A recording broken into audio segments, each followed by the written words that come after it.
George, will you come here and talk to me? It's driving me wild. Già di stigni in cara, ti so cara figli in cara camontini, sto cara bene stia tempo, ora fu di casa sapete già. Where's that roast beef? Don't ask me this anymore, Mo, Daddy. Yes. You gonna finish that? Yeah, I'm gonna finish it. I paid for it. I'm not gonna give it to you. No. If you're not gonna finish it, I would eat it. But if you're gonna eat it, you're gonna... What do you want? Say the words. No, go ahead. You're gonna eat it. You eat it. That's all right. Say the words. I want the roast beef sandwich. Say the words, and I'll give you a piece. Would you guys cut this out? I mean, every time. Well, if he doesn't talk, he just... Well, you know what he means, right? Yeah, I know what he means, but he beats around the bush. He beats around the bush. If he'd say the words, I'd give him a piece. If I wanted it, wouldn't I ask you? Then ask. You know you just let it go. You know he wants You're it. annoying. I'm annoying. I'm trying to eat a meal by myself. If you want to give him the sandwich, give him the sandwich. If you don't want to give him the sandwich, don't. I don't want to give him the... Well, then just eat the sandwich Then and shut don't... up. Well, look at his eyes. I ask one simple question, you get it. You know what your problem is? You don't chew your food. They all said we never could be happy. They laughed at us and how. But ho, ho, ho, who's got the last laugh now?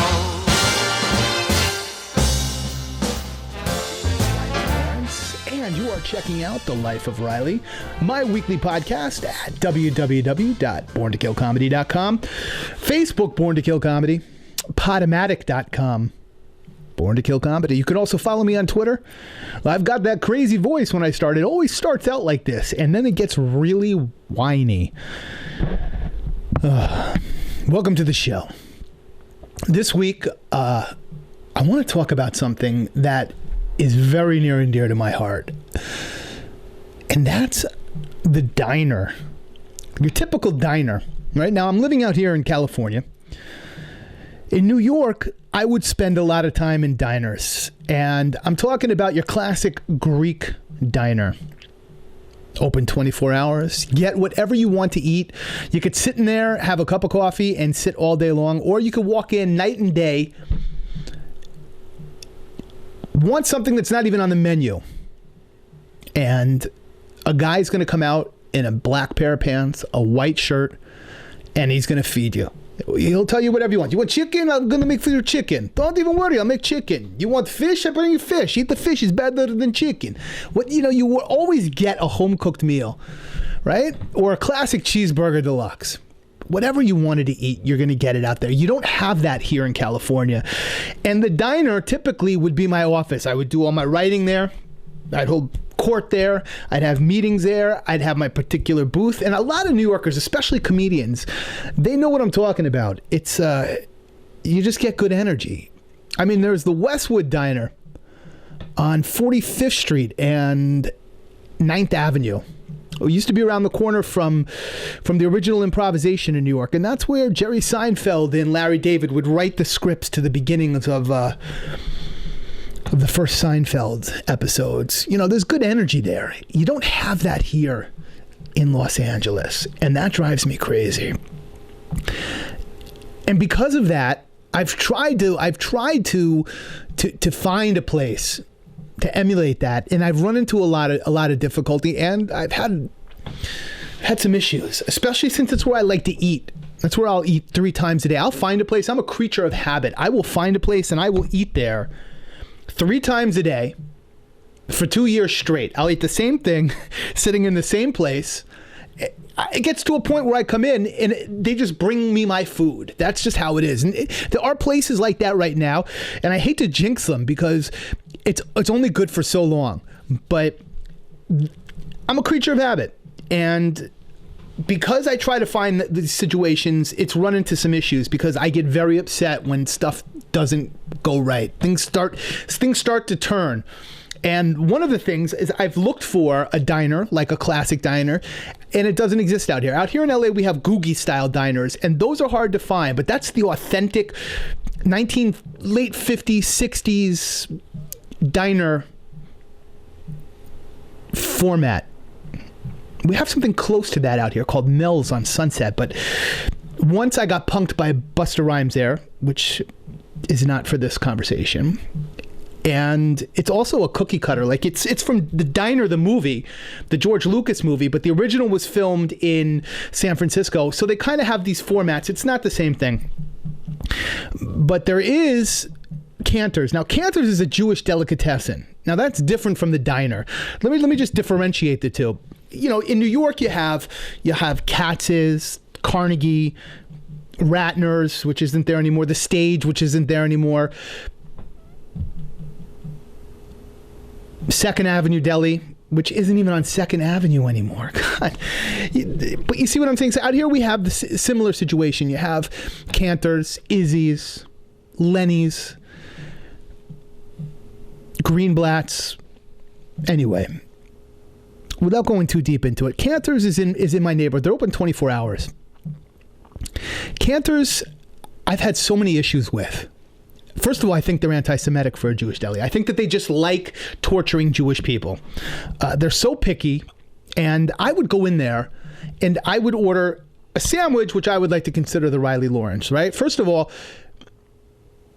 if a Jew can have a sandwich named after him, right, he would prefer that over the Nobel Peace Prize, right? That's something to be more proud of. I would prefer to have a sandwich named after me in a delicatessen than winning the Nobel Peace Prize, which I don't think a Jew's have. Well, maybe, I think Einstein might have won it, but hard to even believe that Einstein was Jewish, right? Almost too smart to be Jewish, but this isn't about Jews.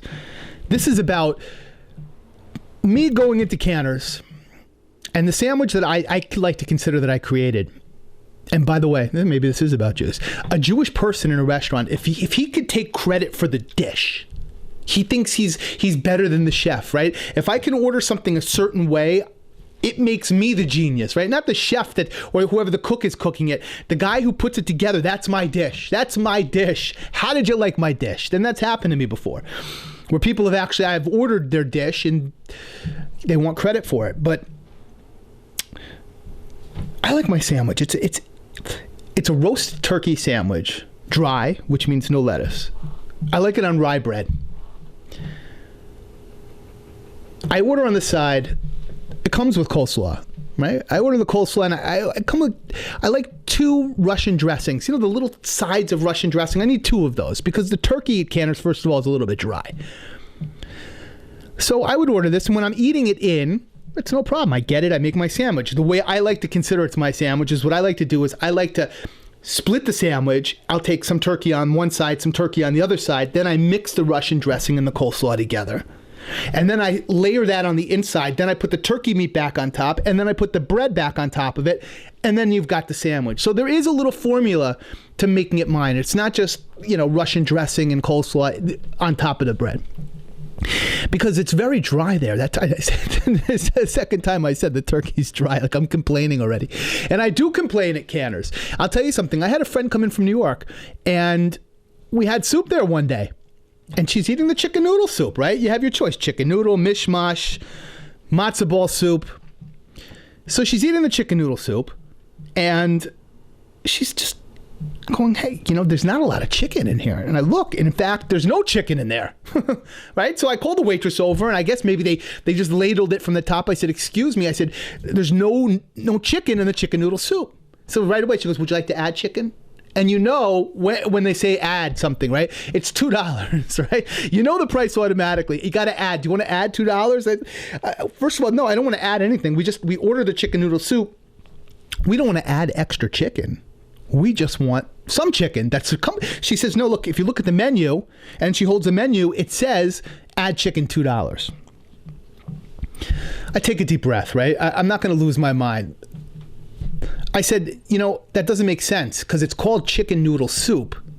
Yeah, I understand adding if you wanted to add extra chicken, but the soup should come with chicken. That's deceptive, right? And she says, no, it's not. And I said, well, look, it says chicken noodle soup, and then you're telling me we have to add chicken for $2 because it doesn't come with the chicken. It says chicken noodle soup, and we didn't get the chicken, but we got the noodles. Okay, so if we got the noodles, we should have gotten the chicken, because if we didn't get the chicken, we should not have gotten the noodles, right? We should have just gotten plain broth, and then it would have been add chicken, add noodles, right? So she looked at me like I was crazy. So it's my friend. She's telling me no big deal. I said, listen, bring us the chicken. They'll bring the $2 chicken. Now, of course, I'm getting cooked up over this as we're eating because, I'm feeling completely ripped off. So when the check comes, and there it is, I call the manager over, and I tell the manager, I explain my plight. And I said, listen, I'll tell you what I'm going to do. I'm going to leave this $2. I'm going to leave the extra $2, but I'm going to leave it on the tip, right? I'm not going to leave it on the bill. So if the waitress decides to put the $2 into the chicken noodle soup, that's her prerogative, but I'm not going to pay for it. Well, anyway, that was just one issue. They changed the menu, by the way, and I take credit for that. One of the great things I've done. You go into Canter's now, and it will say chicken broth with noodles, add chicken. It's the little things. This is why people hate Jews. Anyway, that was one of many things. It actually started much further back with the gravy fries in 2001, and I'm not going there, but my point is, so one day I walk in and I'm ordering my sandwich, which always comes to $12.50. I'm ordering my sandwich to go. I'm taking it to go with me. And the guy behind the counter says, "Do you want the extra Russian dressing? It's 75 cents each." And I said, "Wait, no. You don't understand. I order this all the time here. It was 75 cents each." I said, "This is not 75 cents. 75 cents each?" I said, "Why is it 75? Oh, because then that's a half pint." I said, no, the two little things don't equal a half pint. "Oh, see. Oh, yeah, it's a half pint." I said, "Oh, yeah? Well, get the half pint thing. Let's fill two little things with water. Let's pour them in there and see if it's a half pint. And if it is, I'll pay for it. But it's not a half a pint, because a half a pint is a half a pint. These are two, not quarter pints. These are two little plastic ramekins, right?" So anyway, I'm already losing my mind, as you can imagine. And he goes and he gets water. I'm not kidding. He puts the water in there and it doesn't even come near to it. But he still says to me, "It's 75 cents each." So yeah, I said to him, I said, "Boycott." I've had it, right? These things happen. Boycott. That's it. I screamed it. I don't care. People look like I'm crazy. Maybe I am crazy. That's it. I leave. But meanwhile, I'm screwed now because this is where I eat. And I just, what am I going to do? So I go to Greenblatt's, which is about 6 blocks away, up on Sunset. I had never been to Greenblatt's before. I'm not a Greenblatt's person. I was a Canter's person, and I was miserable at Canter's, and that made me happy.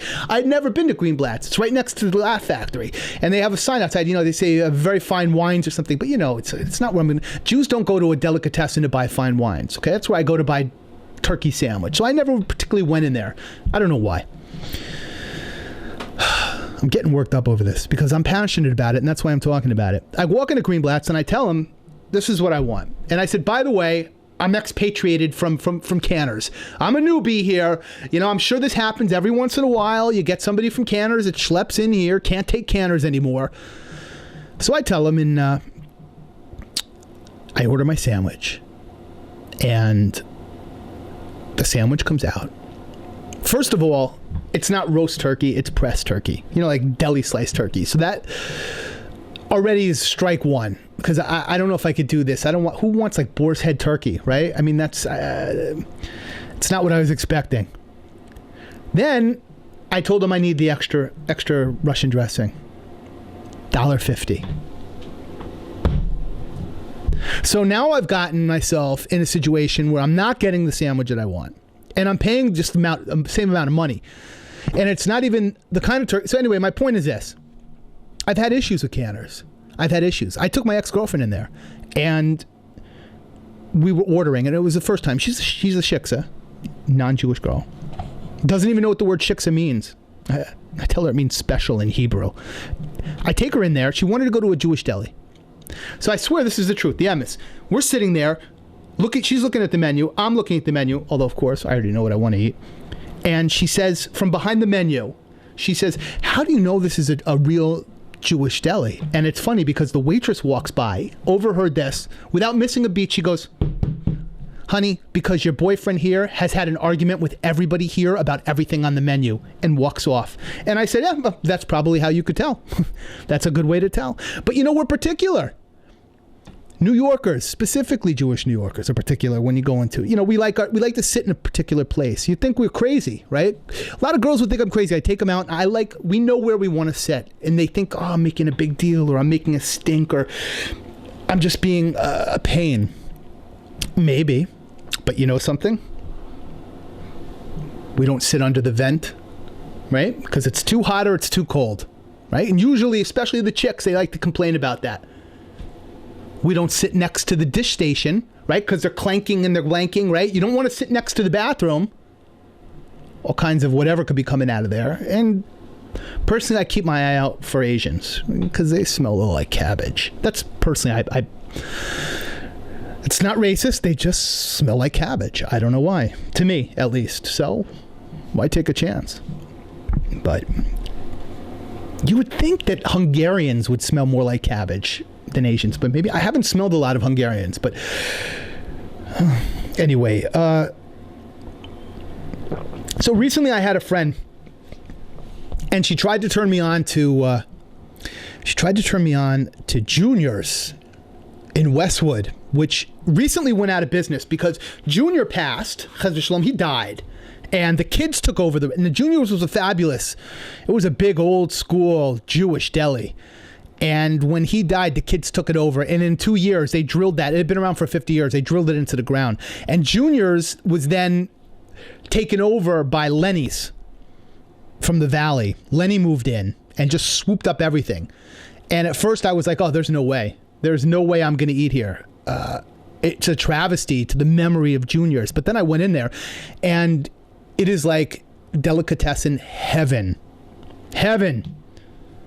You could walk in. First of all, the doors open automatically, right? It's beautiful. You go in there, they've got a giant cake display. You could sample, you can eat, there's samples for constantly sampling. They want to sample you everything. You could sample the soup. You could sample anything you want to sample, they'll let you sample, which is good, and complain about it. They tell you complaining is encouraged here at Lenny's. So that's my new favorite place. But Lenny's is in Westwood, and I can't get out there. It's tough. It's tough to get out there.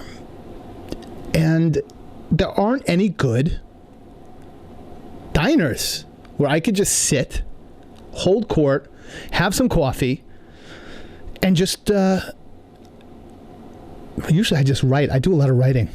And the restaurants out here, oh God, the restaurants. The food comes out. You can order food out here. It comes out, this is a new thing for me. It comes out deconstructed, right? They tell you it's deconstructed. It's the Nova platter deconstructed, or it's the pizza deconstructed. What does that mean, deconstructed? Right? The fancier the restaurant, the more deconstructed the food is out here. And I know I'm talking about diners, but this gets me because they tell you order, the truffles are a big thing. Truffle pizza deconstructed, $24.95. It comes out, everything's spread out on the plate. You got the cheese over here, tomato sauce over here, you got a bread over here, and it's up to you to put it together. And I said, and there's arugula, right? That's what makes it from just a plate full of crap to the chef's creation of deconstructed is that arugula. Essentially, nothing is put together, and they put bitter greens on it, and they call it deconstructed. And I asked the waitress, I said, what? She goes, it's deconstructed. It's the chef's creation, deconstructed. He's a genius, right? 10 years ago, you go into a restaurant and they give you a pizza and everything is pushed apart. They fire the chef because he was lazy, right? In 2014, he calls it deconstructed because he put some bitter greens on it. He's a freaking genius, right? Oh my God. I don't get it. I don't get it. There's just no good places to eat out here. I suffer with it. Why I chose to talk about this, maybe I'm feeling homesick. I'm going back to New York. I'll tell you about New York. I'm just going to say this because this happened to me, and this, like all my stories, are true for the most part, except for the ones where they're not true. But this is true. The Carnegie Deli. I went back to New York recently, and I was going to go to Carnegie Deli. It's like the heavyweight bout, right? It's a heavyweight. It's the biggest, heavyweightest diner in New York City. And I know heavyweightest isn't a word, but I'm going to use it. You know what I mean. I just like to make up my own vernacular. And I'm not even sure if vernacular is the right word. What is vernacular? Vernacular, it might be a medical term or it might be vocabulary, but I'm going to use it as vocabulary. I think I'm right on that. I'll have to Google it. I'm getting ready to go, and I've been drinking. You go to Carnegie, it's been a night of drinking, and it's near and dear to my heart. It's Broadway Danny Rose, one of my very favorite Woody Allen movies. If I had to go into what I call a comedy coma, meaning if I get hit on the head by something and I fall into a comedy coma, I'd go into that movie. I'd live the rest of my life in that movie. But it's not the point. So I'm getting ready to go in there, and I know when I'm going, don't screw up the order. You go in and you know what you want. You want the pastrami on rye.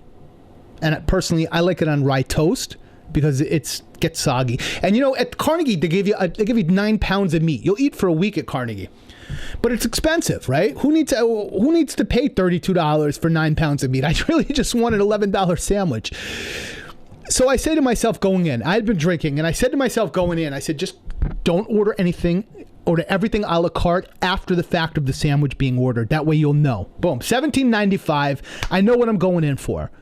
Pastrami on rye toast. Okay, maybe they charge $1 extra to toast, but I'm not even going to complain. I'm going in. I got my game plan, right? I'm not going to ask for pickles. I'm not going to ask for a cup of coffee.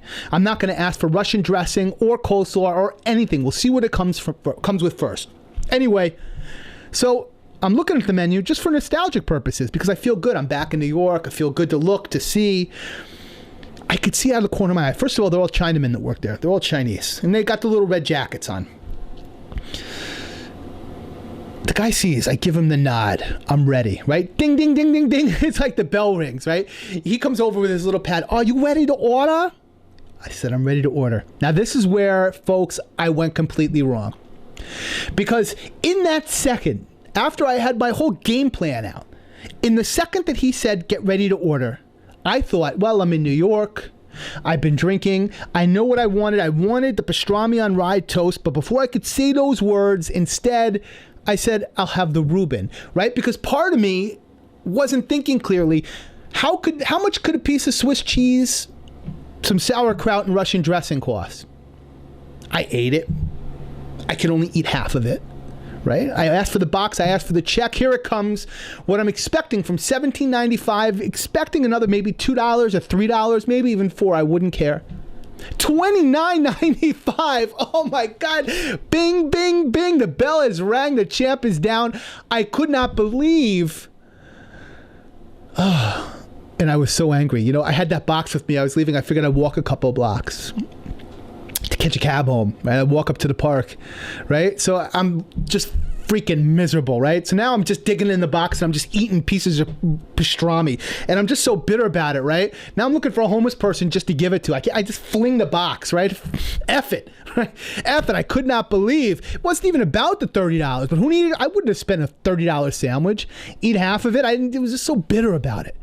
I felt like I lost that battle. So I'm headed back to New York. We'll see what happens. I'll keep you posted. You could be sure I want a rematch.